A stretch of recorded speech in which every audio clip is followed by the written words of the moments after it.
You. How dare you?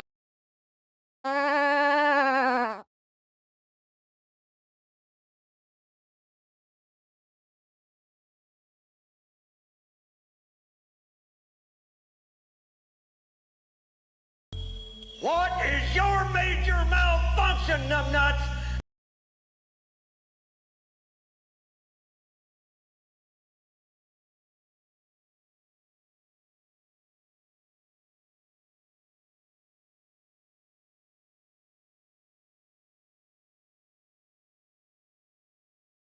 Oh boy!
Sorry guys, we're the first time we've done this in a while, so we've got a few little hiccups. So give us a break here. We'll get everything straight and get going here in a minute. There we go.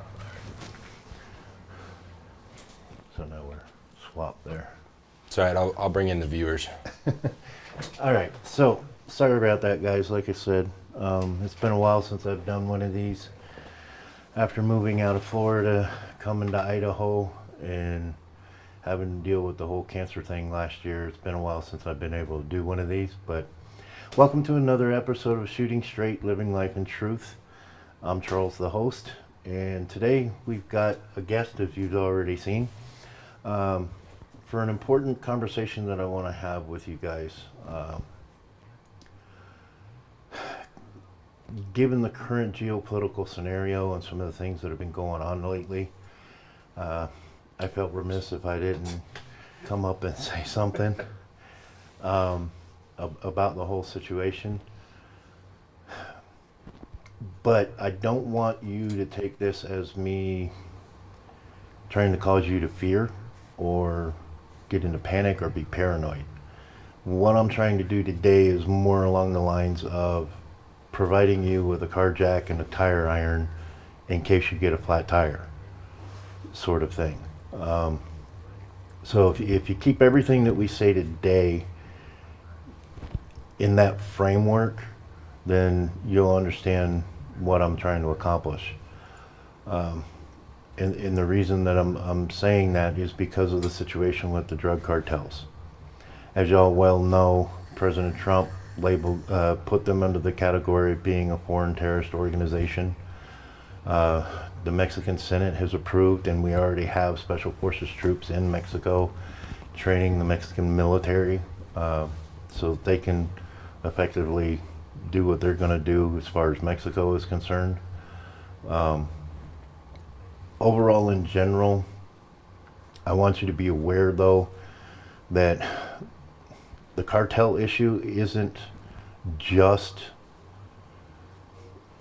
constrained to Mexico. The cartels are here in America.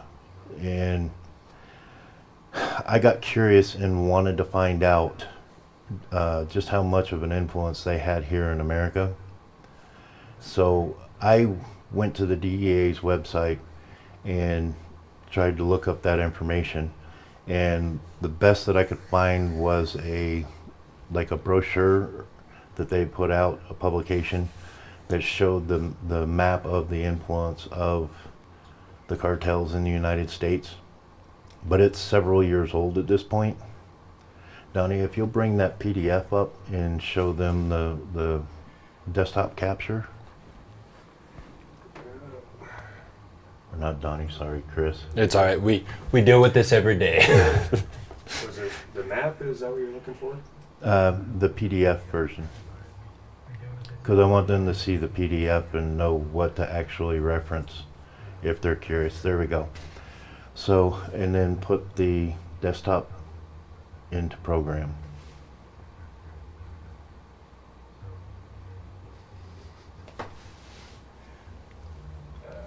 I've got a new producer, by the way. Bear with us. You know, I things are started 10 minutes ago. things are going to be a little rough, so it'll work. I have no idea how to do that. Which one it is. Scroll down a little bit. Scroll down just a little bit more.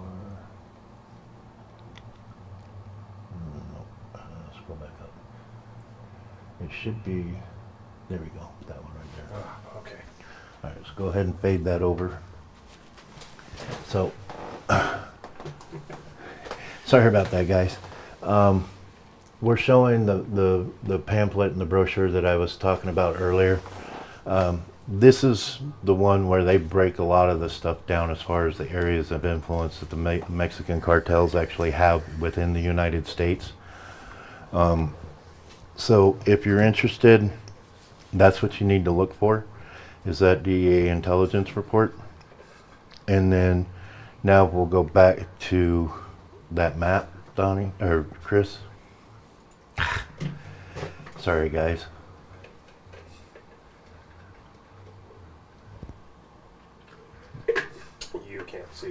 There we go.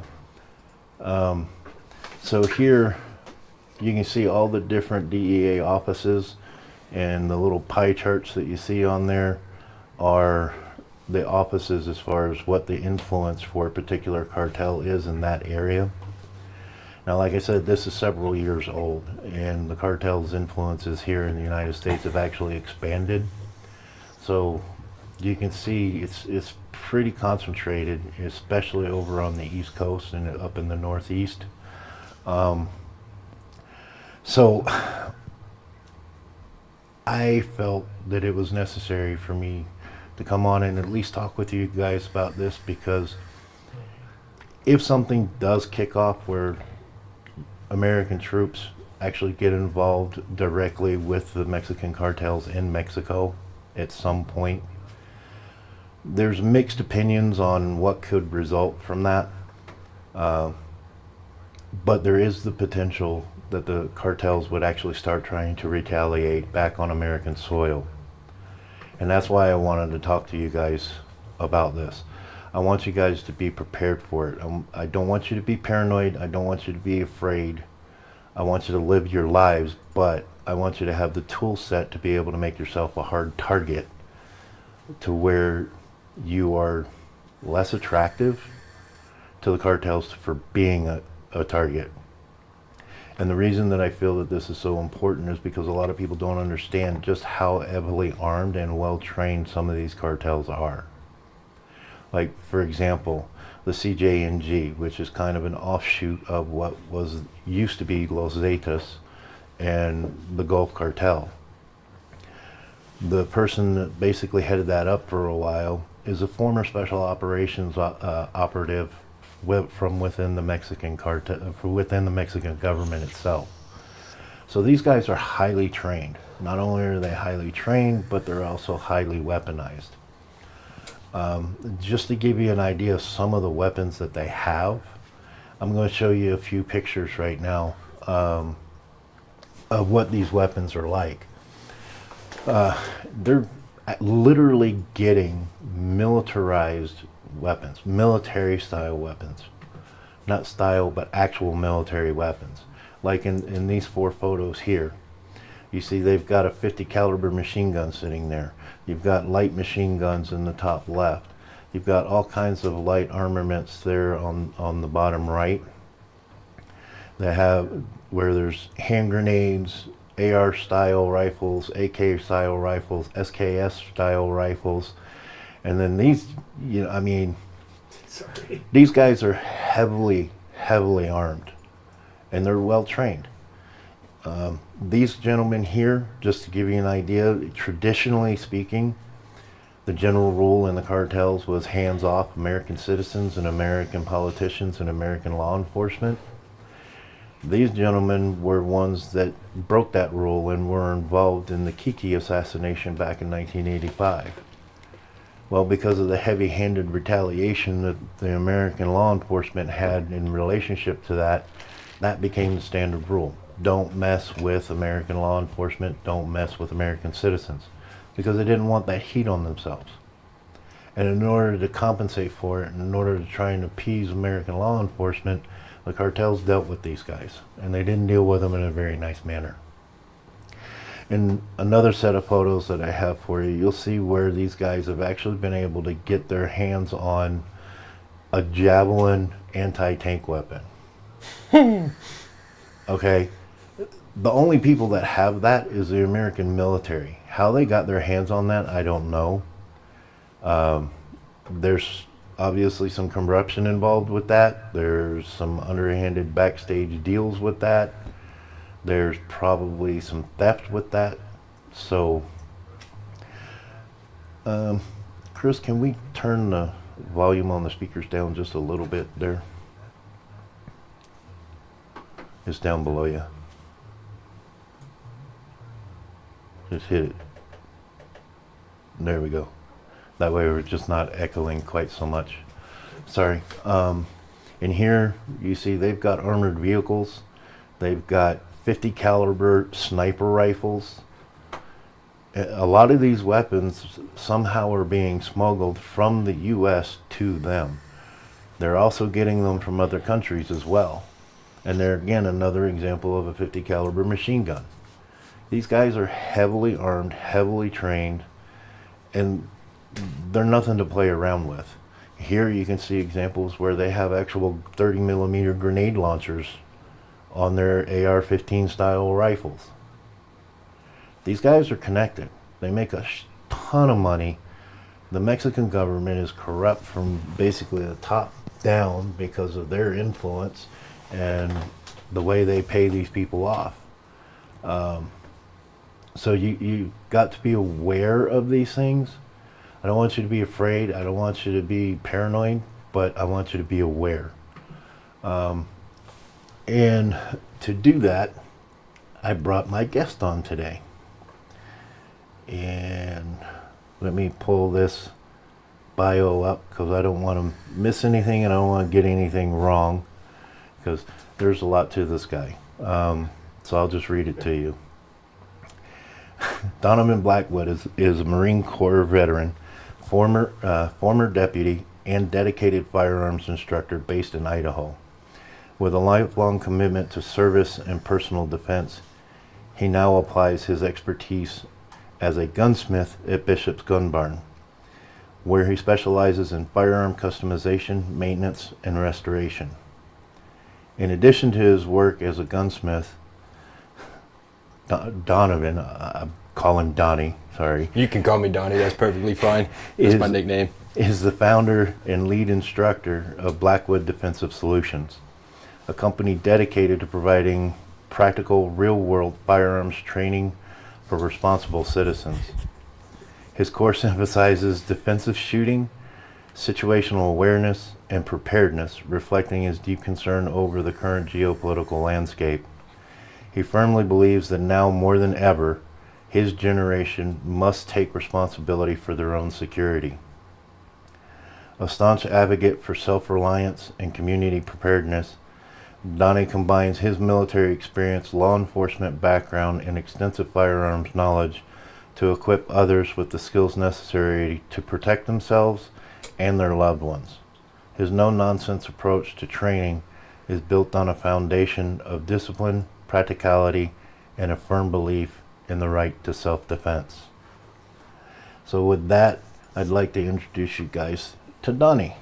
Hey, thanks for that introduction, Charles. That was outstanding. First off, I'd like to thank you for bringing us on here. You know, we've really enjoyed working with you lately. Me and Chris both have. We picked you up probably 3 months ago. We started working with you roughly, and it's been an outstanding experience ever since. Our production quality has definitely improved because of it. You're doing phenomenal work with all of your editing skills here, and I really like the messages you're trying to deliver to your audience, and you know, talking about being more aware, which I think is more important now than ever, because you know, there's a lot of phrases floating around there on the internet and social media and stuff where the reality of the situation that we're looking at is no one's coming to save you. It's up to you. You got to protect yourself. The reality is from my experiences in the real world all over the place, I've grown up here in Idaho and watched it change over the last even 5 years. I think we've seen a huge difference in the way that our local communities even have been impacted by some of the residual events that have been happening for the last decade, 20 years even. Camera just turned off. So I'm going to keep talking. I think my camera turned off briefly, but our cameraman's going to go ahead and fix that. But watching the local area change in the crime dynamics, and we're not anywhere near like downtown Compton or some of those great big cities out there that have astronomically high violent crime rates, but watching what our community was 10 to 15 years ago change into what it is today. We've got regular reports of, you know, shootings going on. You've got regular reports of a lot of drug trafficking things going on through the area. I believe this area is also known to local law enforcement as a human trafficking highway because you've got a lot of borders close by to us, and we're a small rural community. So realistically, most counties out here, they have 4 to 5 deputies on average, tops, for several hundred square miles So response times out here in Idaho from local law enforcement can range anywhere from 3 minutes to 3 hours, depending on how many deputies you have on shift, what time of the night it is, or day for that matter, if you're near shift change, all kinds of other things, to where, yes, it's always nice to be able to, count on your local law enforcement agencies to do the job that they signed up to do and protect you. But it's that much better to be able to count on yourself, and that's what's more important now than ever. And I think with what we're looking at in the world, given not just even the cartels that Charles was talking about, the events of 2020 when we pulled out of Afghanistan, we're seeing a lot of the repercussions start to come to fruition from that. So you've got people like Osama bin Laden's son, who's now gathering up multiple different terrorist organizations, working with not only Al-Qaeda, but he's bound together the Taliban, ISIS. He's working with multiple members of cartel leadership, working with a lot of warlords from Africa. So this is a situation that's growing on an event scale that is terrifying in a lot of ways. And What's going on here? watching all that take place has been absolutely scary, because today's world presents a threat that's even more dire than it's ever been before, right? Our enemies of the U.S., or whoever you want to list out there as a potential threat to you and your family, are better educated, better equipped, and better prepared than they've ever been before. And that means that you and yours have to be equally as prepared and equipped than you ever have before, because this is just the nature of the beast. As technology grows and things, you just have to be able to be more aware and adapt and overcome the situations that are being presented. So that is why we ended up started Blackwood Defensive Solutions with that idea in mind, because even as I transitioned out of the military, transitioned out of law enforcement, I started to realize there's a lot of things and tactics that I have put into practice within my own walks of life that no longer really apply to me anymore. I don't have the full backing of Uncle Sam and all of his explosives and reinforcement and resupply and all that other good stuff, so you can't conduct business the same. So what we're really focused on is teaching people how to have the base level skills to build upon that themselves, and not just with our training, but out there with multiple other training personnel out there. There's a lot of great companies out there teaching really sound and good tactics. I'm not gonna ever be that guy who's like, oh yeah, don't train with them, train with me because we're better, we're smart. That's not the case. The reality is I will never claim to be an expert, because the main reason I'm training people is so that I can learn more myself as well. So this has been a really interesting journey to jump into and see not only how people grow and suddenly have the confidence shift and lifestyle change needed to where they have their defense in their back pocket. They have the ability to adapt to situations because they know if something pops off and there's a threat to them or their family, they can take care of it and they can handle themselves, not just physically, but legally, morally, ethically, all of the above. And that leads right into my first question for you. Absolutely. Because it's something that you and I have talked about before. But my question for you really is this. Because you and I are former military and law enforcement background, all that sort of stuff, we were trained in CQB. Mm-hmm. And I see a lot of YouTubers out there that do little training things on how to do CQB. But when it comes to a civilian who's never been trained like that before, what really is the difference between the CQB style training and the self-defense training that we're actually talking about today that actually applies to them? Because in my mind, when it comes to quote-unquote CQB or close quarters battle, what most people think of in that context is what I consider to be the aggressor's side, where you're on the offense rather than defense. And essentially what we're talking about today is more the defense and how to be prepared and defend yourself against these different entities that could attack. So in your mind, how do those two differentiate? Well, that's an absolutely great question, actually, Charles. So CQB, or close quarters battle, comes about. The reason why a lot of people hear that and then they portray in their mind, a team of operators moving in on a stack and, moving through a house, clearing rooms and sweeping your corners, taking your angles of approach, all that other important stuff. Those skills and tactics can absolutely apply to the average day civilian. However, the way that you implement them in the civilian world has to be fundamentally different because of the fact that, like I said earlier, you're not equipped with the full backing of the U.S. military, where you have explosives, reinforcement, resupply, all of those other good things, to where you really shouldn't be taking an aggressor approach.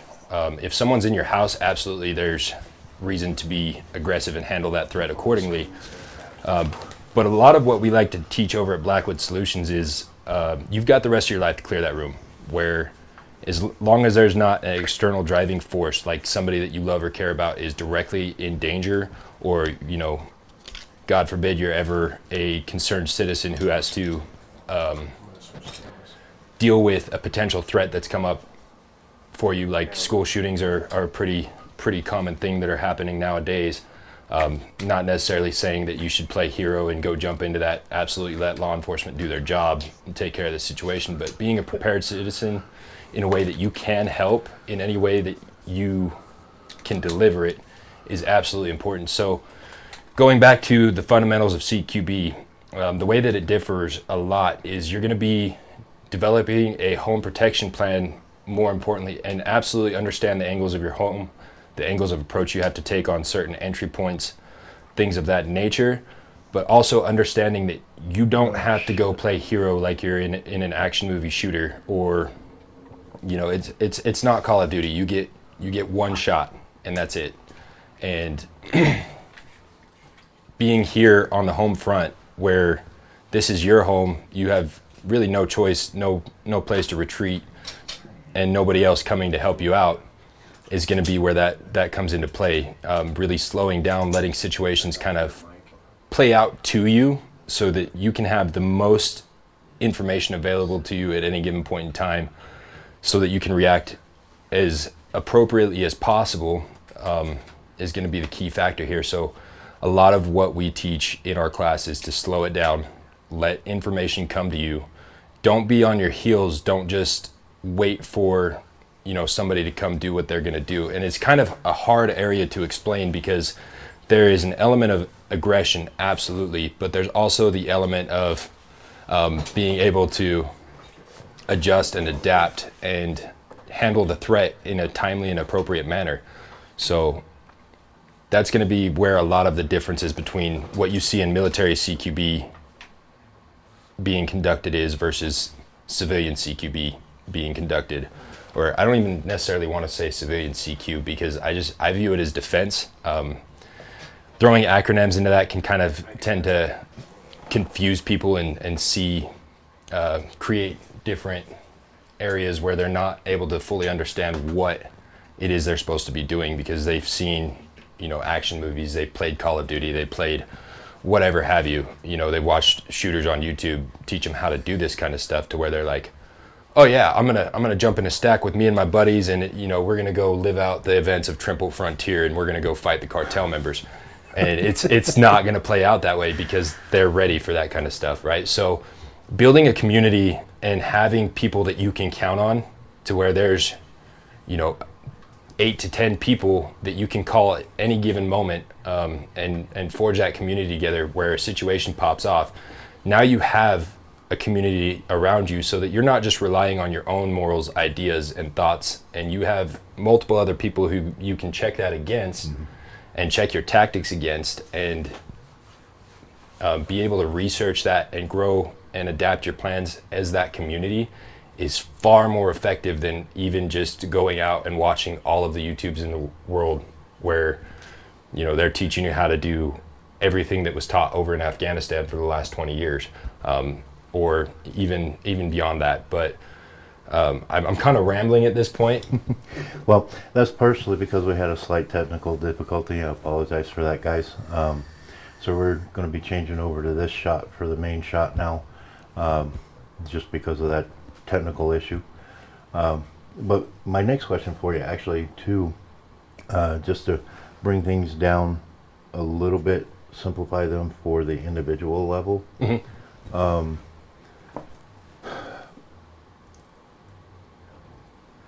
Thinking in context of we're in our home, right? And there's a home invasion.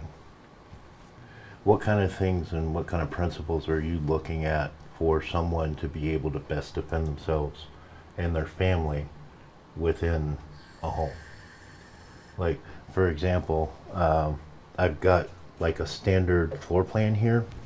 So something similar to this, you know, I'm thinking like, instead of trying to be that gung-ho person that goes after the bad guys,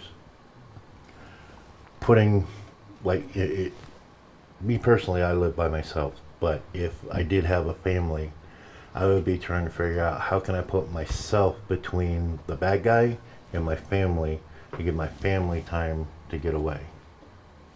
Okay. Or be in a safe spot. So for me, I'm thinking choke points. So if you could kind of maybe go over that a little bit and some of those kind of things that you can look for as far as being able to defend within the home. Okay. So as you were mentioning with the floor plans and everything, every floor plan is going to be different. So it falls to you as a person or an individual or a family to understand fully the ins and outs of your home, because this is the most likely place that you will be attacked if you're going to get attacked. There are obviously places and situations you can put yourself out in public to where situations pop off that way too, but you spend the most time in your home. You're the most comfortable. You're the most disarmed in your home to a degree, right? Like, for example, I'm not packing my pistol on my hip when I'm in my home, right? It's well within reach, and there's usually multiple different fallback plans and things that I can adapt to depending on where I'm at in my house when a situation pops off. But understanding how you're going to react in each different area of your home given any moment, especially, you know, given your bedroom, because more than likely people who are going to do you harm or have the intention of doing you harm are probably going to come in the dark of the night, because that's when they're going to expect you to be the least prepared to deal with them. That's going to be when they expect you to be the most vulnerable. So understanding the floor plan, having your family understand your floor plan and what their roles, if this situation pops off, are, is going to be crucial to surviving a situation and getting everyone you love and care about out of that situation to where, you know, even if it evolves into a way that, you know, like you were talking about, if you had your wife and kids or anything like that, where you have to stall and allow them to get away, having them be able to understand how they're going to get away from each area of the room is going to be crucial too. And that's absolutely an option. There's no cowardice in a retreat. Live to fight another day, I always say. But that's a little bit contradictory to standard Marine Corps doctrine, I guess. But as a civilian, I mean, that's the key factor is, if I don't have to take someone's life, I would prefer not to. Exactly. I think we're all that way too. Yeah, absolutely. I think any rational human being most likely is. Like, there's absolutely an era of sociopathicness to people who've walked our style of life. But that being said, the bottom line is the firearm usage is the last resort. Yeah, it's a last resort. If you have no other option but to use the force, but lethal force is the last option. So understanding your floor plan is going to be important on that. And then moving into what you were actually asking about with the choke point. So just to kind of briefly explain that to anybody who might not know out there, choke point is going to be a point in a room or any kind of geographical position where your adversary or people that you're worried about doing you harm is going to be forced to come through a more narrow area, right? So kind of thinking back to like anybody who's ever seen the movie 300, where they were at the hot gates and they forced the Persians to come down. As an example, like on this floor plan that we're showing them now, that hallway leading from the foyer in Yep, would absolutely. be an example of a choke point. Perfect example of a choke point. That doorway leading into the bedroom areas, where there's a hallway there and it splits and you got one bedroom to the left and one bedroom to the right, that would be another example of a choke point, right? Yeah, absolutely. And the way you can capitalize on that in your home is you can take an angle of approach. So also understanding that drywall is not cover, bullets will pass through that. So identifying the differences between cover and concealment are going to be as simple as that. Something that bullets can pass through and still hit you cannot be classified as cover, right? That's more concealment. Yes, precisely. They can't see you, you can't see them, but they can still hit you. Yep. And any way you can capitalize on that to where you have more concealment over somebody who's intruding on your home, and you can see more of them than they can see you, that gives you a tactical advantage. And given that in this situation you're going to be caught off guard, so you're already starting this fight on the back foot. You have to find every possible advantage you can get a hold of to make up and put the odds back in your favor, because you're starting off behind, so you've got to catch up. A lot of people assume that that means, you know, busting out of bed, throwing on their plate carrier and their nods and all this other crazy stuff, You're and going to you have know, time for that. going super gung-ho. It's not going to be that way. It's going to be being able to gather as much information about what's going on in your home as possible, as quickly as possible, and getting to a position where you can give yourself the advantage. So a lot of people like shotguns for those choke points, because especially like in your case, where you're by yourself, you don't really have a whole lot of other collateral damage that you got to worry about. Personally, I like to use a rifle or even a pistol in some cases, depending on what room I'm in, for my home defense weapon. But there's caveats with that. Understanding back to the cover and concealment, you also have to worry about your angles of approach within your home. So understanding your target and what lies beyond that, that's our fourth weapon safety rule. Understanding that key feature is going to be crucial in that as well, because we never want to airmail anybody bullets that don't necessarily deserve it. Our neighbors may not be too happy with us for that one, right? Exactly. So I take that's one of the steep reasons- angles. Yeah, that's one of the reasons that I brought up the choke point deal, is because, first of all, they're breaking into your home. They're catching you by surprise, which gives them the advantage. But if you can make use of a choke point, that turns the advantage back in your favor. Precisely. Which is one of the reasons why I brought that up, because I find that to be essentially a critical defense measure for a civilian who doesn't understand CQB or hasn't been trained that way. Because now they can go on the defense. There's only one way for the enemy to come, and you've only got to watch that one avenue of approach. Yeah, that's absolutely an effective measure, especially for someone who's just getting started out. You know, it's going to be crucial for people to be able to start from that point, though, and build into their skills so that they have more options, because this is especially one of those situations where it's no more, need less, a lot of. So the more you put education and time and effort into assuring your skills are where they need to be, the more you're going to be able to fall back on when that high adrenaline situation does pop off, because that's what you're going to do. Every single one of us do it. The lizard brain kind of takes over. And fight or flight mechanism. Yeah, once that fight or flight mechanism kicks in, a lot of people, you see it even in street fights, just basic street fights, a lot of people will fall back into what they know. So you'll see like guys who have been wrestling in high school and stuff like that for a few years, you'll watch them jump back into wrestling tactics because that's what they know. And sometimes it works efficiently well. Sometimes it can get your ass kicked. So being able to adapt to that situation and be like, okay, they're responding with this kind of method, I can meet that with this potential method here. That gives you all of the skills necessary to deal with situations as they arise. And as you're going to be defending your home, that situation gets really dynamic. Right? Because it can go from, okay, there's somebody, you know, who's got a crush on my wife that's stalking her and is somewhere that they don't need to be in the middle of the night. I've dealt with this issue before. But to evolving into, okay, now there's like 3 or 4 of these people who are potential gang members. Maybe they're robbing or looting our house, or you know, things of that nature. In fact, for the most part, like, I'm not gonna just stand around and let somebody rummage through my house or anything. But as far as item protection is concerned, I don't care. Yep. You know, if somebody busts a window out of my truck, I'm not gonna go bust open the front door and you know, and deal with that. I might get in trouble for that one, right? But You can replace things. yeah, You can't replace family. And that's the most important thing to take into consideration. So that's why I say, if the person who's going to be putting up the defense can put themselves between the invaders and the family, that's ideal in a civilian situation. Not going out trying to find them, not trying to take them out on a search and destroy mission like you and I have done in the military before, but taking up that defensive position,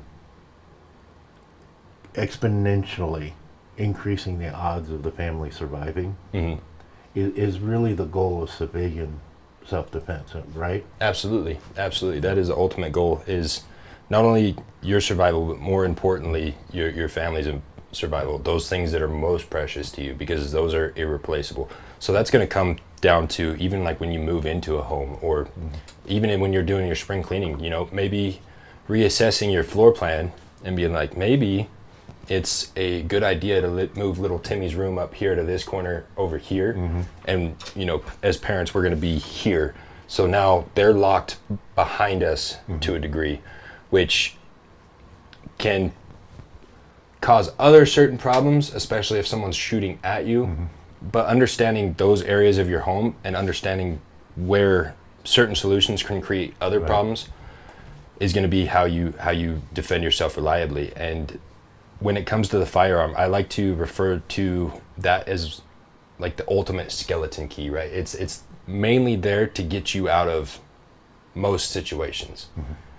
It's that last resort thing where it's like, okay, I have no choice, but I'm still going to get myself out of the situation. And that's out in public, in your home, whatever have you, because if the opportunity arises and I can get my wife out and my dogs out, or, you know, whatever I care about, and escape the property, I may very well take that option.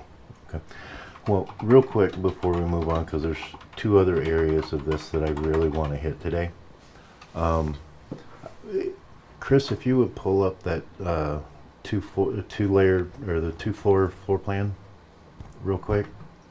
I just wanted to point out another choke point that people can use is if you have a two-story home that you're living in, if all of your bedrooms are on the same floor and they're on the second floor, just as a to give a pictorial type imagery of what I was talking about, if the person that's going to defend the home sets up somewhere around the top of the stairs on the second floor, then the family can all get to one bedroom's farthest away from the stairwell, and you've got the stairwell as a choke point that you can control access to the rest of the house.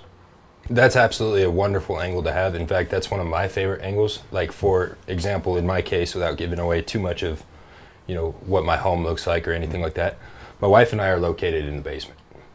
Right, that's our main living area. That's kind of where we spend the most of our time.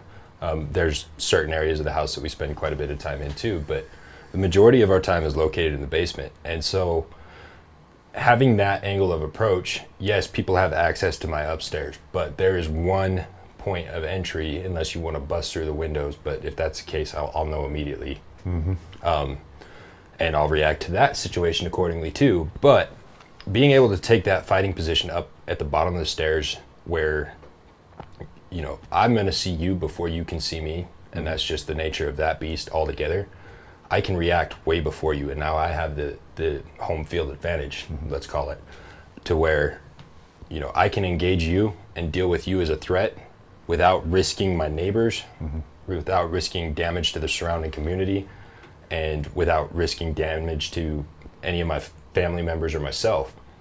To be able to do that and know that okay, I can go to sleep at night and know that within seconds I can react and I can take this position and have, you know, my wife ready to escape if she needs to, if something does happen to me, or engage as well. She's not one I would necessarily mess with, especially if you do end up managing to put me down. She's got a lot of hate for you at that point, and Yeah. I don't know if I'd want to deal with that myself. I don't envy whoever may find themselves on the other end of that, but you know, she knows well enough to know that she can either engage that threat or escape, and she will assess and deal with it responsibly. So having been able to have that conversation with her and have the understanding of what she's going to do if each situation happens and something does happen to me, she's going to escape and go get help.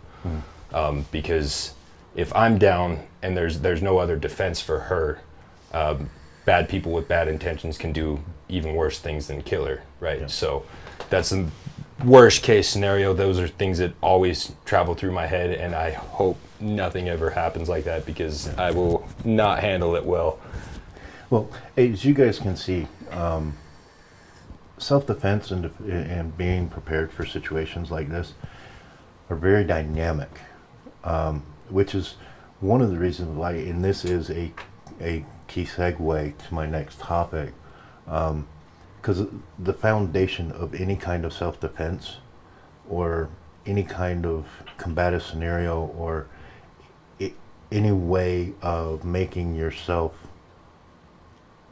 a hard target, and we just lost the camera. Did the battery die on this one?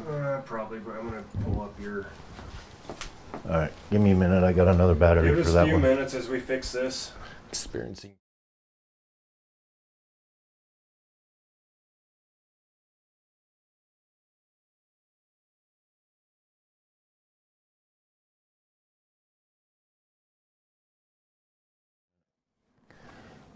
Like I said, guys, I apologize. It has been a couple of years since I've been able to do one of these by virtue of my health and moving and that sort of thing. So just bear with us through these technical difficulties. We'll get through them again. There we go. Whenever I learn my job a little bit better too. It all helps. All right. So now we're back. We do have a little bit of a delay between us actually saying and doing what we're doing and by the time you see this, so bear with that as well. But as I was saying, that segues into the dynamic nature of self-defense, segues into what I want to talk about next, which I personally feel and deem to be probably the most important element of self-defense and making yourself a hard target for any kind of crime, and that's situational awareness. And what I mean by that is basically just being aware of your environment. You know, what's going on? You know, do you have an exit route this way? Do you have an exit route that way? Does this individual up here to your left look like a threat or potentially be a threat? When you're in a public place, where's the closest exits? You know, where's the restrooms at? Where's the kitchen at? You know, where's the entrances at? Just generally being aware of what's going on around you can literally be the most advantageous thing for you as a civilian when it comes to making yourself a hard target. Because if you can see a threat coming, you have the opportunity and the time to put yourself in a better position, to get away, or to put yourself in a better position to defend yourself. So I wanted to get your perspective on the situational awareness thing. Situational awareness is a game changer across the board. That's one of those things that is the base level foundation of our class, is being able to have that situational awareness, understanding that, hey, maybe if I walk down this dark alley at 2 a.m. after I leave the bars and I'm already drunk and, you know, very well inebriated and stuff like that. Maybe not such a good idea. Not a good idea. Not a good idea at all. That's putting yourself in a dangerous situation, and that doesn't mean that it justifies anybody who would do you harm in that situation whatsoever. Like, people are absolutely 100% responsible for their actions, but you're also responsible for your own safety in the same level. So one of the things that like we do in our base level class is we make it a game. We teach people a game that they can go out and use in public, to where, you know, you can sit there and you can pick out who's paying attention to their surroundings and who's not. And that dives into like who's paying more attention to their cell phone than Yeah. the person across the table from them. Absolutely. And you can watch people walk down the street and do that, and they're just buried in their phone. And there's some things to bring up with that too. Like you can absolutely pull your phone up and be acting like you're paying more attention to that, and just kind of peeking up and watching around you, to where, you know, you're not setting off alarm bells in anybody's head or anything like that. And this isn't something that you have to do. Like it's not a James Bond movie or anything like that. Yeah. Like we're not secret spy men out here or anything, but if you find yourself in a situation, especially if you are one of the people who are tasked with protecting other people, or you've sworn some of the oaths that your military members and law enforcement members have, once Or you you're leave just those, a mom or dad, Yeah. needing to protect your children. any one of those, you can absolutely use that to where, you know, maybe people don't know you're as aware of them as you are, but be conscious on that level. Like I said, we do like to teach that game out in public, though, to where you go out to the grocery store and you kind of keep your head on a swivel. Don't rubberneck. Don't be that guy who's walking around like this every time, because you're not going to gather any data anyway. But Yeah.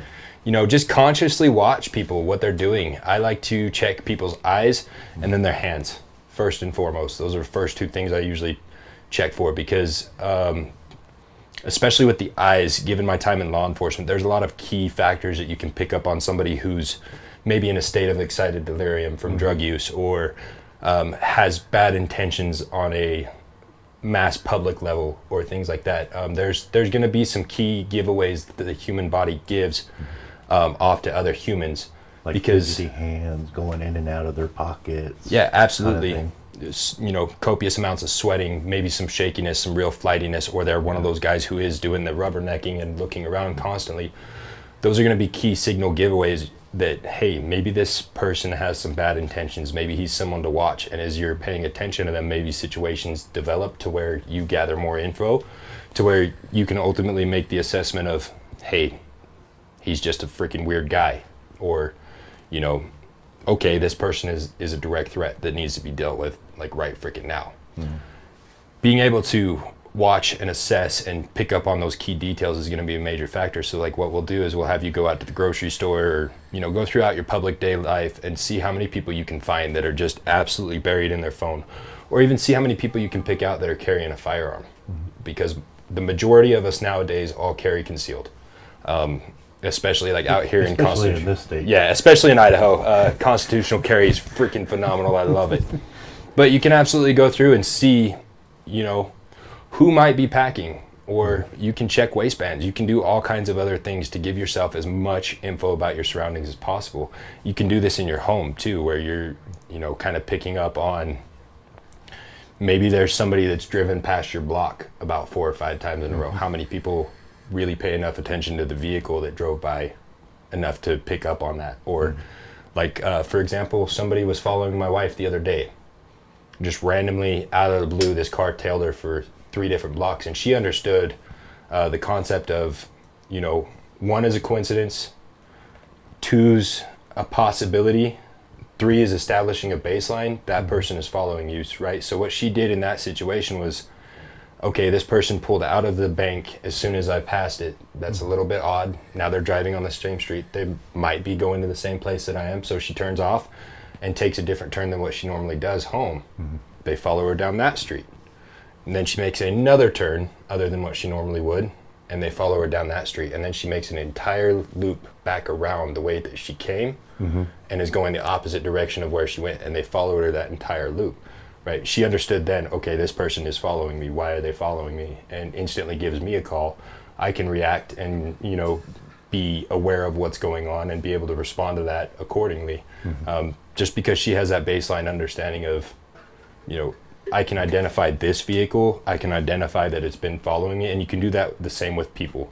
Or, you know, like when you're out in a parking lot, moving to your car outside of the grocery store, that's one of the most popular ones. A lot of people will recommend parking under lights. That's not always a possibility, but it is always a possibility to have a flashlight or a light source on you, right? And that goes into what you carry on you on a daily basis, right? Like I've always got access to medical equipment as well as items to defend myself as well. And then I usually do pack some form of flashlight just so that I can shed a little light on the subject, if you will. That's an important tool to have. So understanding all of those things take place into situational awareness. That's going to be how you interact with your environment, and that's also going to play into a factor that is commonly taught in law enforcement and military communities called the OODA loop. And the way the OODA loop works is every split second your human brain is doing all kinds of interesting things, and it's on a loop called the OODA loop. The way that plays out is observe, orient, decide, and act. Those are the 4 decisions you have to make when you do any action. And that is everything from me picking up this coffee here to my phone. Whatever I'm deciding to do, there's 4 steps that have to take place. Being able to play on the situational awareness factor to that and add those 2 things together are going to be a crucial skill too, because it's very easy for you to hit someone in the face with a flashlight, reset that OODA loop, and now you can move to a different position, and they have to go through those 4 steps, and it can buy you split seconds of time. Now, it's not like Karate Kid, we're going to palm strike his weapon out of his hand and unlock the slide and disarm him completely, right? It's nothing like that, but it's little simple movements or gestures or things that you can do to physically stun whoever may be looking to cause you harm, and reset that OODA loop and give yourself those crucial seconds to react and move back into the tactical advantage that we were talking about earlier with choke points. And that it could be just something as simple as you block and scratch the eyes. Yeah, whatever you can do, and that's kind of where we're at in today's society. I think a lot of people are starting to understand more and more that there's no such thing as a fair fight, and if you're in a fair fight, you done fucked up somewhere. You've made some serious mistakes along your way. I'm not going to fight for it. Yeah, or you're in the rain, and that's a great equalizer. But yeah, I'm never going to fight fair. I'm going to take any kind of advantage. I will absolutely squeeze genitals, whatever I have to do to make sure that I survive and you don't, if it comes down to that, right? Yeah, absolutely. So that just comes with, I want to live tomorrow. I got more shit to do. So sorry about your luck, but in that you talking just now reminded me of a situation when I was in college, when me and a group of like 5 or 6 of my friends had just got through eating at Pizza Hut, and we were hanging out in the parking lot just chit-chatting before we broke and went our separate ways, like a lot of people do. oh yeah, And I was standing there and I was looking at this person, but in my peripheral I saw a flash of light over here. And when I turned to look, that's when I noticed another group of 5 or 6 guys hanging out in the parking lot. And where the flash of light came from, I saw a guy with his hands down in front of his groin, and they were fidgeting like he was playing with something, which automatically set up a yellow flag for me. Because that's like, 101 signs of potential trouble. So I go back to talking to my friends, not even looking at them, but keeping conscious awareness of them in my peripheral. And at one point, they started walking like they were going to go inside the Pizza Hut. Well, the one person that I saw fidgeting, and where I saw the flash of light come from, was angling himself to come within 5 to 10 feet of our group. And when I saw that, I was like, okay, something not good is in his mind. And I reached over and I grabbed my friend and I pulled him over to this side, the opposite side, to where he had to face them. And I did the same thing with with one other person. And when I did that, the angle of that person walking changed instantly. And that's what we're talking about. Noticing those kinds of things is what we're talking about when we're saying situational awareness. Because in that OODA, like you were talking about, I observed the flash of light, And then I oriented myself to what was happening with that individual, made a decision that if they got too close, protect my friends. Yeah, absolutely. And You know, that's a really and good then choice to make. It resets, and then you just keep doing it again. Yeah, absolutely. Another place where this comes into be, which segues into the third topic that I wanted to talk to you about, is because it's common knowledge amongst the military and also in law enforcement that we are at our most vulnerable when we are in a state of transition. Like, for example, the situation you were talking about with your wife. You know, I left here, I think it was about 3 months ago, and I had 4 different places to go to. One was all the way on the other side of town, like the far south end of town. And I watched, and after about 2 turns, I noticed that the same car was behind me. I was like, I made another turn, and they made the same turn. And at one point, they got in front of me and made the same turn that I was about to make. And I was like, and I turn around and I look in the rear view mirror and I see another car that was there 2 turns ago, but was now behind me again. I'm like, what is this? You know, Instantly sets off those red initial flags, right? instinct is someone's trying to set me up for something. So I immediately made another turn and went in a different direction to go to a different place. Because I'll admit, I have a habit that when I have multiple stops to go to, I always go to the furthest point first and then work my way back home with those stops. Which, practically speaking, it's the most efficient way of doing things, but it's not necessarily the smartest way of doing things. Because it puts me in a vulnerable position, because if somebody monitors me or is surveilling me and I show types of patterns, now I'm setting myself up to be attacked. So in that aspect of things, what are some of the recommendations you give some of your students as far as making themselves a harder target while in transit?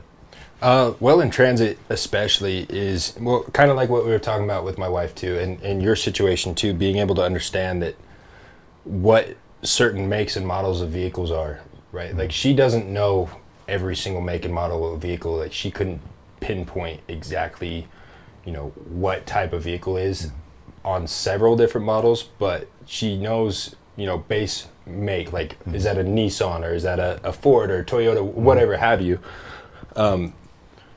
But being able to be like, yeah, this is Nissan Altima specifically, black in color, whatever have you, being able to pick up all those key little details. If you can pick up that logo, pick up the color, pick up how dark or light tinted the windows are. Or even a license plate, Or especially if you're lucky even- enough or you yeah. got good enough vision. Or maybe even the coloration of some of the person's clothing that's driving it, or as a passenger. You know, all of these things are things that you can pick up on to know, is this person following me or not? Yep. Being able to have that situational awareness to gather all of the observational details, because this is going to be a crucial part of being a concerned citizen too, which, as a responsible firearm owner or someone who carries on a regular basis, you should want to be that kind of person anyway, because your lifestyle choices have put you in a situation to where you can help people who are in need. So arguably, morally, you should.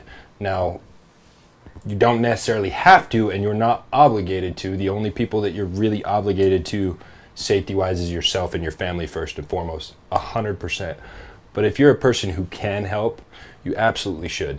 And that's kind of one of the moral principles that we talk a lot about too.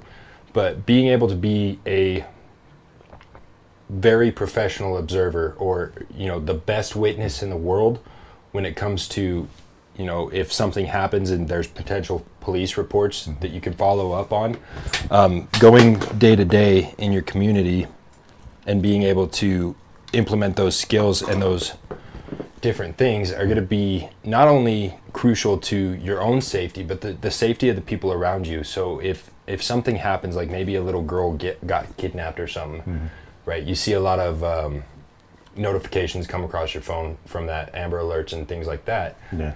You know, if you're going through your day-to-day life and you can remember that, hey, I saw this guy that kind of fits this description that they listed out in this Amber Alert, and a little girl who's similar to that, imagine how much faster, you know, local authorities are going to be able to track down and help someone who's desperately in need, right? This is one of the ways that we can help combat human trafficking and some of the major issues that fund people like the cartel, right? So these are all things that are even more crucial in our era today than even before. So that's going to be the biggest factor. My other recommendation with the transit is always trying to make sure that you take a different route to where you're going, right? So Breaking even up the patterns. Yeah, even if you do want to establish that pattern because it's the most efficient to where, yeah, I can go to the furthest location and work my way back. I don't have to take the same streets to that location, even if, you know, your schedule dictates that you have to go to these same locations every day. There are things like that, like you can't avoid, like work schedules. You know, I can be found in the same place almost every single day at the same times, right? And But you don't have to get there the same way every time. no, and so if someone's waiting to set up an ambush on me for when I'm in transit, usually from my home to my workplace, most commonly, there's a good chance they're probably going to miss me because I'm not going to take the same direction twice, right? And joke's on them. Sorry, your day got worse. Thanks for wasting your time, buddy, right? And now there's no threat to me. Right. There's no situation because it can't happen because I'm not in the place they want me to be. Right. So, and that works with whether you're in grocery stores, on foot, in a vehicle, whatever have you, you know, maybe taking a few hundred steps out of your way, or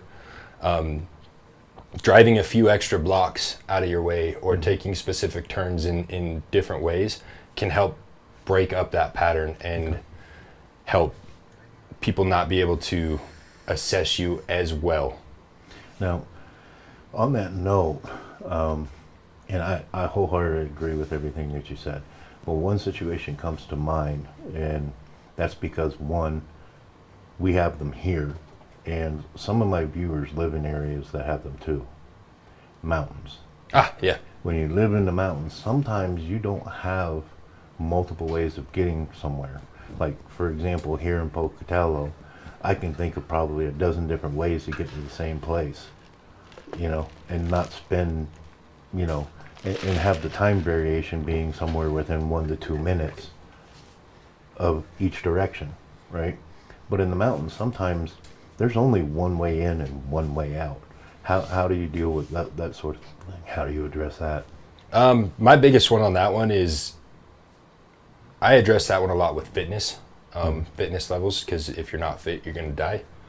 That's just kind of the nature of that beast as well. Yeah. Because realistically, humans are predatory animals, right? That's what naturally we are. We're carnivorous in nature, omnivores technically, but anyone who is looking to deal you harm is going to be able to pick out weak points, right? So like what you were saying with our local town of Pocatello here is even beyond, you know, getting around town in Pocatello, having 12 different directions that you could go. Yeah, you're absolutely limited on that in these small rural communities. But even further beyond that, you know, realistically, there's maybe 5 or 6 different total exit points outside of the city. Right. And then you're on a highway, right? So if somebody has set up an ambush on that highway or whatever have you, do you as a person have the skills to where, you know, one of the greatest forms of cover is being able to put a few different mountains between you, right? So one of my situations in that scenario is, you know, if I'm being tailed by a superior force, and that can be anywhere from 4 or 5 dudes trying to set me up for something or whatever, or, you know, maybe our own little like head fantasies here. We all watched Red Dawn and all that good stuff, right? So Wolverines. But, I was wondering if that was going to come up. you know, our own little head scenarios being up against a superior fighting force who now has access to drone technologies and stuff like that, being able to break up that initial point of contact and put, you know, buildings, blocks, mountains in between you, and run till you puke and then crawl until you can't, and then maybe take a breather and have 3 or 4 different mountains away from you and your pursuers is going to be crucial and beneficial for you in that situation, because now you can escape the situation entirely if you have to. If you're left with no other choice, right? Your one point of exit in this very specific hypothetical scenario is now blocked off. Being able to have that knowledge in your back pocket of, you know, maybe there's a potential weak point that I can pick out within that roadblock that they have, right? So we all know that engine blocks are definitely heavier than most trunks of vehicles. You know, if I can go clip that lighter side of the vehicle, it's going to do damage to my vehicle unless I've taken proper steps to reinforce that and prepare for that outcome. Not everybody can. It's going to do damage to my vehicle, but it's also going to allow me a potential to push past and, you know, exit that potential roadblock. And one of the things that made me think of that and made me want to address that, one is because my daughters live in a mountainous area, one, and two, I think it was you that sent me a report last night about an individual who had been shot multiple times that was found on the I-15. Yeah, that was 2 nights ago. That was 48 hours ago that happened. And that's what made me think about that, because there are some times where you, without choice, are confined to a single route, like an interstate or in the mountain passes. So that's why I wanted to, you know, okay, what are some of the things that we can do to help us with that? And again, situational awareness, being able to recognize, oh, why is this roadblock up here? Why is this person stopped this way when that's not something that you normally see on that road? Can be clues and signs that maybe I need to go around. Well, that leads me into another thing that I've seen happening quite a bit lately too, and it's become a rise within law enforcement communities too. So this is another potential issue that I think not a lot of people know about because of the way that interactions with law enforcement have been for the last several decades. So you've seen a rise lately in unmarked squad vehicles, right? Yeah. You know, and you can see them come in multiple different colors. Like one of the local counties around here, I think the sheriff drives a red Ford pickup truck, and he's got light bars on it. You would never really know that that was a law enforcement officer unless you knew who it was, or you were local or interacted with them, right? But a lot of what people will do now too is they'll put light bars on their own personal vehicles, and then they will pull people over, impersonating a traffic stop, and then pretty soon you're being abducted by someone who's not even a cop, right? So being able to understand that you can absolutely call your local sheriff's department if you're being pulled over and be like, hey, I'm being followed by this vehicle. He's trying to pull me over. I want you guys to know 100% I'm not trying to flee or anything like that, but this vehicle is unmarked and I don't necessarily feel comfortable with it. I want to know that you guys are the ones who are trying to pull me over, right? Having that phone call with dispatch is going to potentially stop any kind of threat that may be happening to you, because say you make that phone call and it is somebody who's trying to abduct you or, you know, pull you over under the guise of law enforcement when they actually mean you deep in physical harm or whatever intentions they have for you, is not only going to let them know that if you are being pulled over by an officer, like, I'm not trying to run, but I'm trying to protect myself and make sure that I'm being taken care of that way in a smart way. It's going to let your officers know. It's going to take them down a tone, because at this point you're... And if they are actually an officer, then dispatch can let them know, hey, I'm on the phone with that person. Yeah, that's going to de-escalate your interaction with that officer anyway, because at that point you're technically fleeing an officer, right? But if you can communicate that with your dispatch over a 911 call or whatever access, if you want to call the non-emergency number, that is an option as well. I would recommend maybe calling an emergency number in this situation, but well, that's what I was going to ask. I mean, is that one of those scenarios where you can get away with calling 911, or should absolutely. you just call directly through the non-emergency line? You know, you can call through the non-emergency line. I would recommend calling 911 because of the fact that if it is not an officer, right, calling 911 is going to alert all surrounding deputies in the area to what is going on. Like, hey, there's someone who's doing bad things under a guise of us. So they're going to respond to that accordingly. So it's going to get you the help that you need to deal with that potential threat. At it's going to potentially get them caught and off the streets because you can continue having that pursuit with law enforcement on the phone, and they're going to engage and do what they need to do to take care of you and your safety that way, and then potentially get someone who is doing that off the streets. And that can lead into a whole nother investigation and all kinds of other things, because chances are, if hypothetically this is a human trafficker or anything like that, being able to get law enforcement with their hands on them is going to be able to get them interviewed. You know, potentially there's other people involved in a trafficking ring or whatever have you. So it sets up all these potential opportunities to allow the situation to be resolved even further, if that is someone who's doing bad things under the guise of law enforcement. And then if it's not, and it's a law enforcement officer, it can give you the information that you need to comfortably stop and allow law enforcement to interact with you however they need to, depending on whatever reason their stop is for, and be able to protect yourself that way. Okay. One final note on the transit part, because this is something that's always been in my mind, because I find it to be the most vulnerable point within a transition state, and that's traffic lights or stop signs. Because too often you'll hear stories on the news of a carjacking, and when you see the report of the carjacking, where are they usually at? Yeah, a stoplight. At a traffic light or a stop sign or something like that. In my mind, situational awareness plays a huge role in that scenario. And the OODA thing comes into play again. But I generally try to leave like half the width of a car, not half the length, but half the width of a car between me and the next vehicle in front of me. So that in the event that something happens, I have an escape route. Right? Whether that's to the left or to the right. But generally speaking, the general tactic that people will use in carjackings is to surround the car or box you in to where you can't go anywhere. So what are some of the things you would suggest in relationship to that, other than the fact of leave the gap, leave your way, leave an option to get out, because sometimes you won't even have the option. But So my kind of advice, especially if somebody's surrounding your vehicle and they're trying to get into your vehicle, is you got this wonderful right foot here, and you're just gonna go ahead and you're gonna plant that on the fucking floorboard and just plow over whoever's trying to surround your vehicle and get inside of you, because this is now deadly force.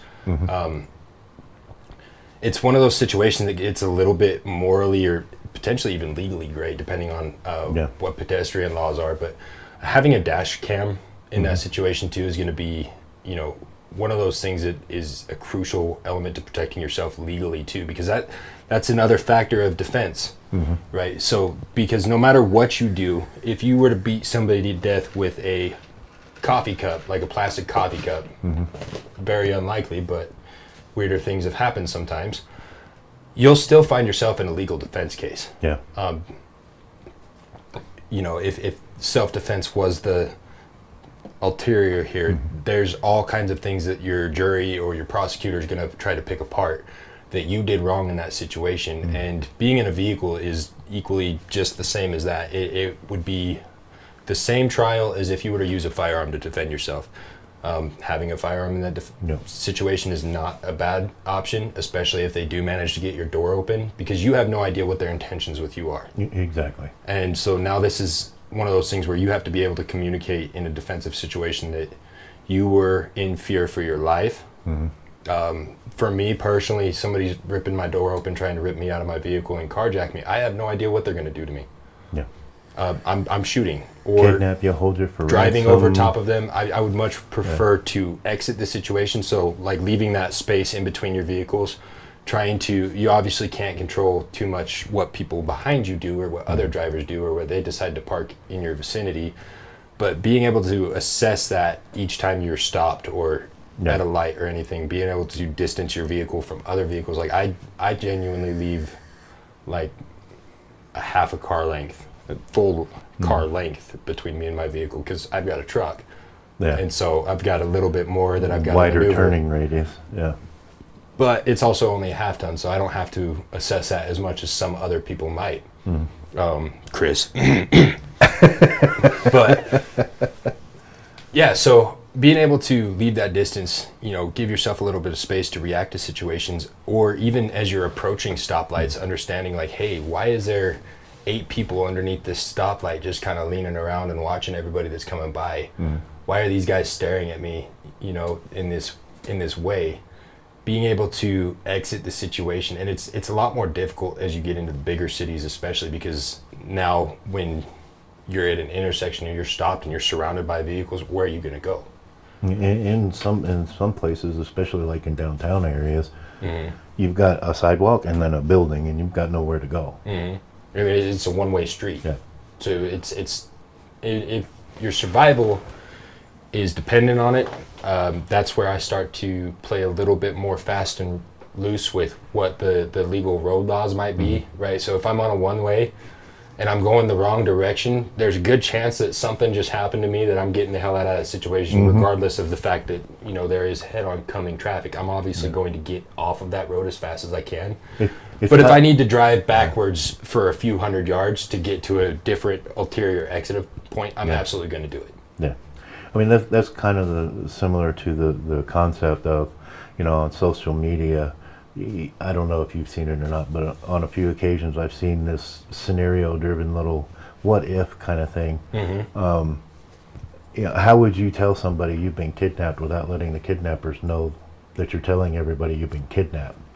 It's like if somebody hates fishing, I'm going fishing today, kind of thing. Yep.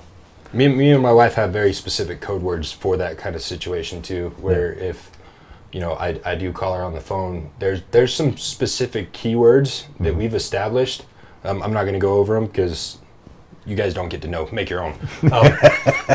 But yeah, so we've got few keywords and stuff like that to where, say if and certain those usually situations need to be something that's personal. Yeah, too, absolutely. that only you are going to know. Yeah, and they're typically phrases that you wouldn't use in any other situation other than that specifically, right? So you don't want to be like, hey, let's get pizza tonight, be one of your key words that sends you into full-blown response mode. Yeah, because when that in might reality be something, all that's happening is the wife's getting off work and she thought, hey, pizza would be good tonight. Yeah. So avoid something like that you'll use on a regular basis. Have those key phrases within you or anybody you care about. We pass those on to specific friends and family and stuff too, right? People who kind of gravitate towards us because we are prepared, or we do know how to protect them, or we do have the advice. It's like, hey, you call us if you need anything, and then they know those key phrases too, where it's specific thing gets said, I'm loading up and I'm coming to save your ass. Okay. Well, one last note on this particular thing, and then I want to open it up for some questions from the audience if there is any. But what are your thoughts on the concept that with situational awareness, in all of these situations that we've brought up, having the ability to observe, orient, and decide in such a way that it buys you seconds. Like, for example, in the transit thing, a lot of these modern cars now have the little push button thing for you to hit for be able to talk on a phone, hands free, right? In mine, I can push that button and say, call 911.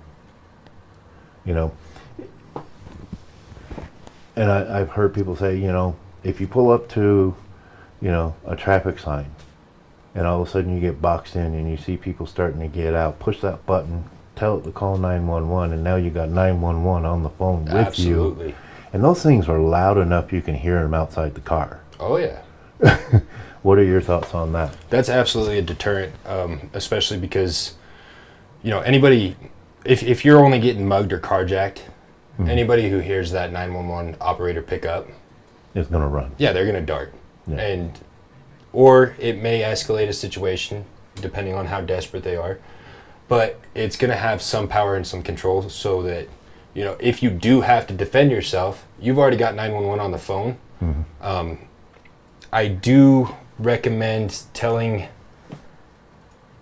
that this is where it gets a little bit gray, because the nature of the Well, that's beast, why I'm picking your brain, because you're former law enforcement. the nature of the defense beast is going to be a lot of obviously getting yourself out of the situation to where you can live until the court cases come, Yeah. but protecting yourself in a way that you can live after the court cases without being stuck in $1 million lawsuit. Because not only is there whether or not you've committed murder, right? There's also the civil lawsuit that can come after that, right? So Well, you where don't have to kill somebody. It's No, just somebody gets hurt in the process of Yeah. it all. Yep. And next Any- thing you know, you're open to a civil libel suit. Yep, and that's using non-lethal weapons that applies to this too, right? So even if you have to tase somebody, there is a criminal argument that's going to be placed against you to a degree, to where, you know, are you out there abusing your power? Are you just going out running around the block tasing Randomly individuals? tasing, yeah. You know, that's going to be assault, Yeah. right? That's going to be a criminal charge. If But you if you're use it sitting in, at a traffic light and somebody forces your door open, reaches in it, grabs you, and you have to shoot them in that situation, or tase them. or drive over top of them, right? Yeah. There's still going to be a criminal inquisition, no matter what it is you do, no matter whether or not you pick up a random book off your nightstand and use that to defend yourself with. There's going to be the criminal charges that will be investigated. And then there's going to be the civil side of that too. So say, you know, his family decides to sue you because you've ridiculously maimed this individual by running over their foot in the process of trying to escape. Yep. Never happens. Yeah. Okay, Chris.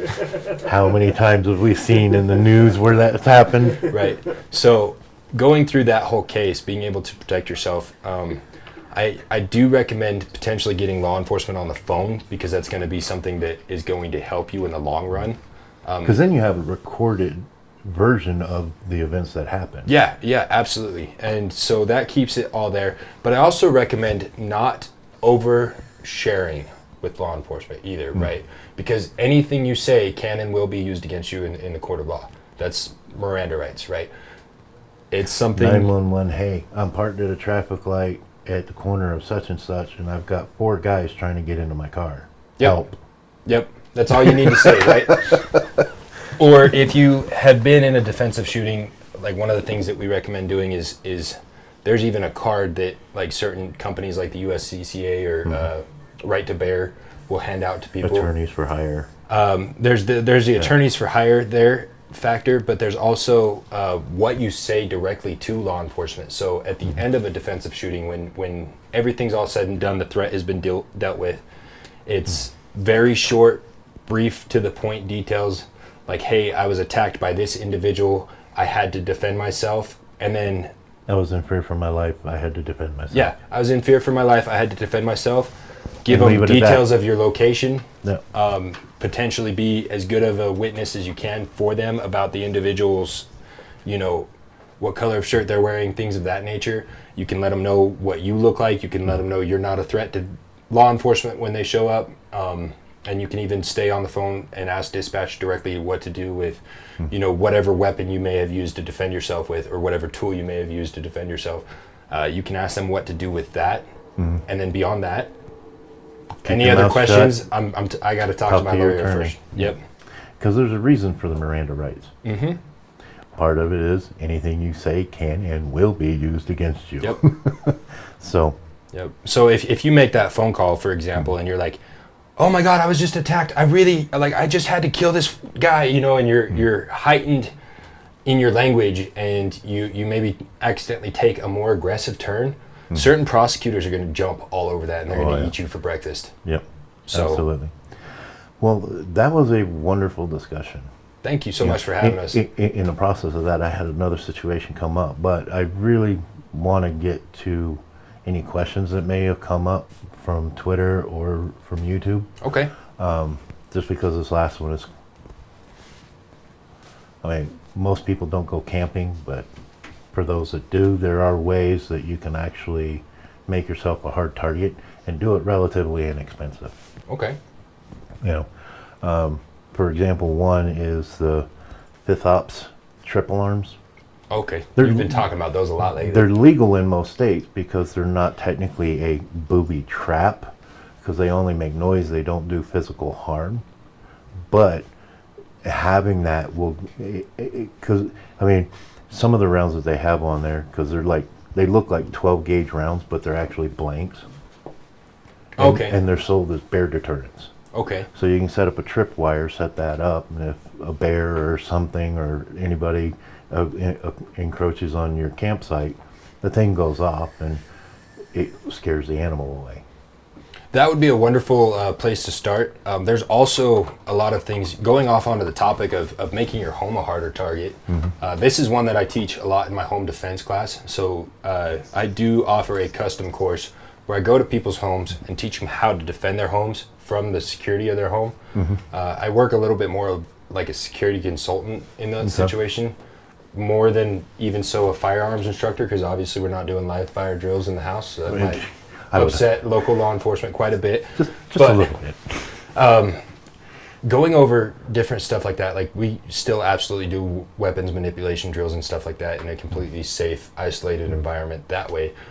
But going into that, we talk a lot about potential door frame reinforcements out there. Like there's one out there on the Amazon, I'm pretty sure you can buy it for like a couple $100 tops, where you step on it at the baseboard of your doorway, and it raises a lip up so that it puts a little bit more force at the bottom of these doors, and it makes it that much harder to kick in, because I want to say it's over 70% of home burglaries happen through the front door.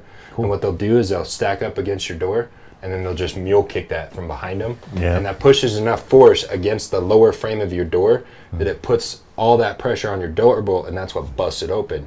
So being able to reinforce that lower part of your door, or even having a deadbolt up top additionally, is that much more secure. And then going into other features that aren't even like necessarily security features, but like having an automatic light system, an automatic sprinkler system. Those are all minor deterrents to where somebody who's not very serious about getting into your home, who's not very dedicated, because realistically all humans want to survive. We have that natural instinct.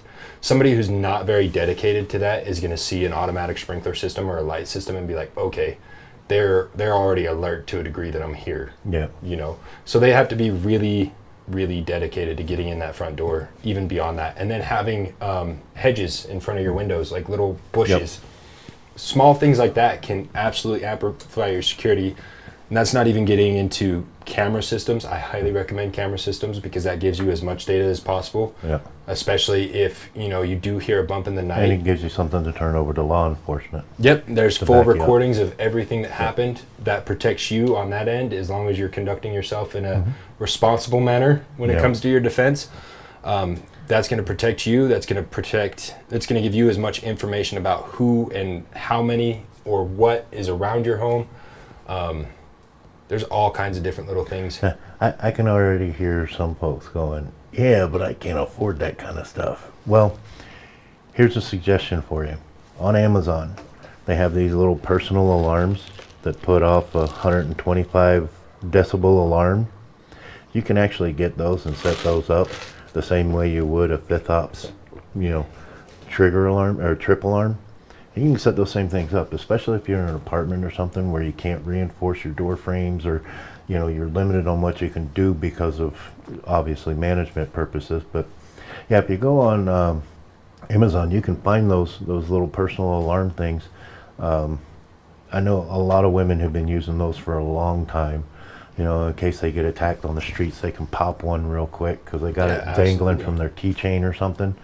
But yeah, I live in an apartment and I've got one set up too. I'm not going to tell you where or why or how, but I've got one set up, and I can tell you what, my neighbors can hear it. If something were to happen, my neighbors would hear it, and you get an early warning on someone trying to get into your house. And like you said, that thing goes off. Most thieves, most crooks, they're trying to break in, are just going to turn around and walk away because now their secrecy has been shattered and they've been revealed. So yeah, if you're living on a fixed income, like somebody that's limited to Social Security income or something like that, Those things, you can get like 5 of them for, I think it was like 20-30 bucks. They're super inexpensive, and they're just as effective. I like that. I like that a lot. So. Okay, do we have any questions over there? Not any questions yet. It looks like X went down like about 45 minutes to an hour ago. Uh-oh. It was Outstanding. one of those things of, by the time I noticed, there was no point coming back up. But Menace Jr. has joined the conversation. Oh, hey, Menace Jr. But with him, it brings up a good conversation because I had it on the phone. Was he's a kid that shoots competitively. Mm-hmm. What should he do during that and planning with your kids, depending on your kids, on any type of break-in or anything like that? Well, first thing, follow the instructions of your parents. That's the first thing. Because as a child, me as a father, personally, I would rather have myself between the bad guy and my family. I would rather my child have the best chance of surviving and going on to live another day. So I really wouldn't want them in the fight necessarily. But if it got down to it and it just got nasty, and they're a competitive shooter and they're good at it, join the fight, son. Bring it on. You know, Absolutely. I mean, the more firepower in that kind of a scenario that you can bring to bear, especially if your home's being invaded by multiple attackers, the more firepower you can bring to bear on that choke point, the better off everybody's going to be. And supporting veterans. Kind of forgot to let him know that Menace Jr. is my kid. That's why I brought him up. So he's not chopped liver. Just got to throw that out there. My bad. No, but I mean, it's, you know, that's a good question, because there are some kids. I mean, shoot, what's that young lady's name? She's got her own YouTube channel, but they've been teaching her how to handle firearms and shoot competitively and stuff since she was like 5 or 6 years old. And I tell you what, she shoots a lot better than most adults I know. You know, so I mean, it's like There's a lot of situations out there where it's come down to a child having to defend themselves. With that one, I will say absolutely. I saw one just the other night on the news where a home had been invaded and the kid was there by himself. Oh, really? And he fought off 3 invaders on his own with the firearm. That's why they're called the Great Equalizer. Yep, absolutely. And that's the thing, is sometimes situations like that arise. Like it breaks my heart to think that a child would have to make that decision. I've been a child who's had to protect themselves in that situation, and it brings up a lot of some of those feelings from when I was that young. But that can be a game changer for any individual, and coming out of the other side of that can be very difficult, especially for someone who's not fully developed at the age of 25, because realistically, like, the male brain doesn't evolve all the way till 25. It's not fully matured yet. So that can have some huge impacts. If I could keep a kid out of that situation, I would love to every single time. But the reality is sometimes you got to do what you got to do, and you got to defend yourself. Yep. And really, you just have to evaluate what's best for you and what's best for your family. Yep. And that's why it gets difficult to teach this sort of stuff, because there's so many different what ifs and possibilities that. And there's not one fixed solution to any single one of them. Exactly, and it's literally a never-ending conundrum. Which is why most people who actually are serious about this and know what they're doing will be the first ones to tell you, I'm not an expert. Because we're all learning. I had 18 years in the military. Chris had 20. You had a couple of decades of law enforcement and military under your belt. Well, just one. Just one? Okay. I'm still a young guy. I'm only 29, but...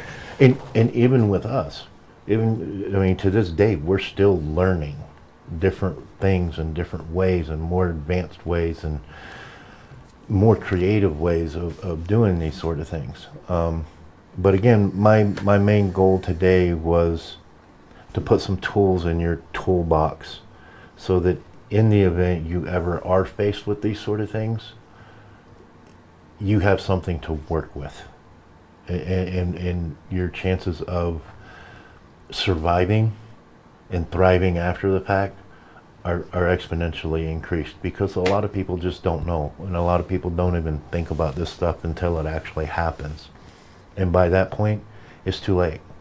And Donnie brought it up earlier, repetition and the training in these things, and having a predetermined response to these sorts of things. I know it sounds cliche, and people say it all the time, but turning these things into muscle memory before you need them are literally a lifesaver. And anyone who has been in a combative situation, whether it be a foreign war or whether it be in law enforcement, in an everyday environment here in the civilian world, they'll tell you 9 times out of 10 they're responding based on their training. And there's not, the brain consciously isn't actively making these choices, but that training and that repetition and that muscle memory, interacting with conscious choice, ends up being the reason why they survive most of the time. And that's my point. That's the main thing that I wanted to drive home today, was to give you guys those tools to get you thinking about it in this way, so that when you do see these YouTubers that are telling you, oh, this is how you do CQB and you should do CQB if you're invaded, it's like, stop. Unless you've been in the military or in law enforcement and you've been trained in CQB, don't even go down that road. You're going to get yourself killed. I would even argue, even if you have been in the law enforcement and military and you have been trained in CQB, realistically, there's legalities to it. Yeah, there's legalities to it. There's also, if a mass level situation goes down, the only real reasons why you would be conducting door-to-door raids is to be taking supplies and things from your fellow neighbor. And if you're that kind of person in a shit hit the fan situation, you're not the kind of person I want to associate myself with. You're not someone I'm going to keep in my circles, because obviously I'm going to be someone you come after, because I've probably got stuff that you want. And if you come after me and my stuff and the stuff that I want, well, you're not going to have a very warm welcome from me and my committee. So I absolutely recommend having a circle of people you can trust. Maybe move a little bit away from the ideology of me and all my boys are going to move in a stack and we're going to raid whatever supplies we need in an end of the world situation, or hostile area takeover from whoever, whatever hypothetical situation you really want to come up with. You really should strive to be the individual who can make a difference in any one of those situations, especially as a young let's say Generation X, or not Gen X, Gen Z or millennial, who is physically fit or capable of making a difference. You should absolutely strive to make that difference, which means coming together as a community, forming those bonds with the people around you to where you can go deliver aid, be it medical aid, or, if you have those skills under your belt, being able to apply them, like if you're a drone pilot, being able to survey areas, see what happens. And this can apply from natural disaster to violent conflicts happening in your area. And a lot of these things, were exemplified and shown in the movie Homestead. I don't know if you saw that movie or not. I haven't yet. But Homestead, made by Angel Studios, it's essentially, they address some of those issues in there. People trying to come in, what are the morals going to be like? How are you going to make your choices and live based on that moral code? How is that going to be affected by what's happening around you? Because you might even have government entities trying to confiscate your stuff. Absolutely. In the name of trying to help everybody else. What are you going to do in that scenario? Be smart. What are you going to do? Your research. What are you going to do when your perimeter guards are out there and they see a couple of hunters looking for food? They're just out hunting. They're looking for something to kill to eat. Right? What are you going to do? How do you approach that situation? I mean, those are all things that you got to think about in that scenario. But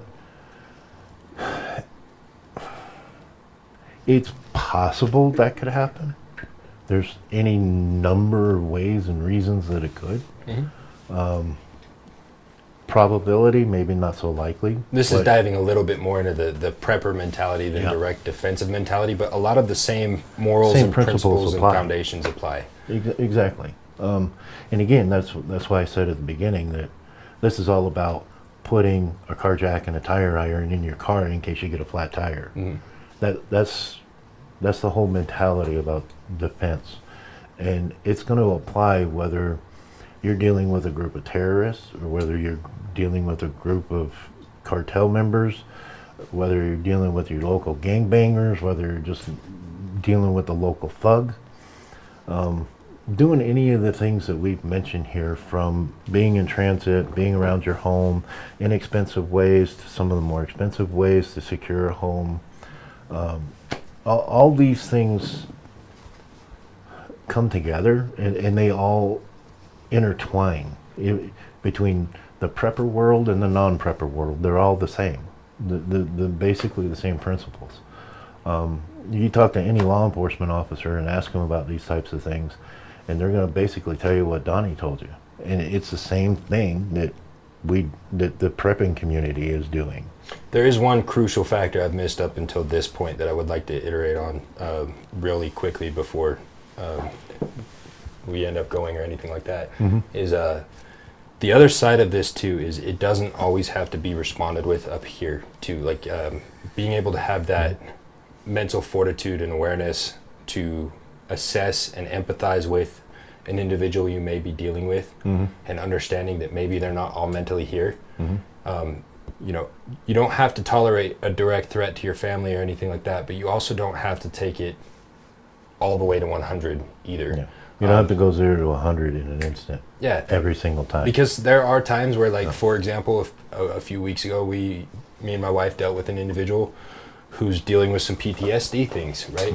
And our main concern was less about what he was going to do to us and more about, you know, understanding what he's going through, seeing how we can de-escalate it so that, you know, even though he's mentally unstable and a potential threat, I don't have to seek him out or escalate that interaction in a way either. And there are some key tactics that you can apply by doing research and understanding the human mind and empathizing with individuals, especially for you law enforcement officers who are active duty out there. I absolutely recommend you start applying this more often, because it's very easy for you to lose empathy or lose the sense of humanity for an individual who you're afraid of or who's potentially going to do harm to you. It's very easy for you to take yourself out of that and no longer see them as a human being. And that's one of the things us long-term military guys have to deal with all the time. Oh yeah.